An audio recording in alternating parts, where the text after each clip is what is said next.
বুঝতেছি না দেখতেছেন না আপনাদেরকে বিবেক নাই বিবেক মরে গেছে তাহলে ঘরের মধ্যে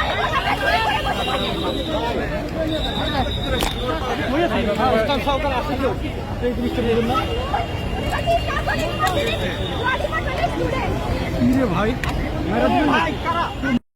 পুলিশ দিয়ে আন্দোলন বন্ধ করা যাবে না, গুলি করে আন্দোলন বন্ধ করা যাবে না, হামলা করে আন্দোলন বন্ধ করা যাবে না, মামলা করে আন্দোলন বন্ধ করা যাবে না, পুলিশ দিয়ে আন্দোলন বন্ধ করা যাবে না, গুলি করে আন্দোলন বন্ধ করা যাবে না। দিয়েছি তো রক্ত আরো দেব রক্ত, আরো দেব রক্ত দিয়েছি তো রক্ত, রক্তের বন্যায় বেঁচে যাবে অন্যায়। ইসলামপুর বিশ্ববিদ্যালয়ের আইন বিভাগের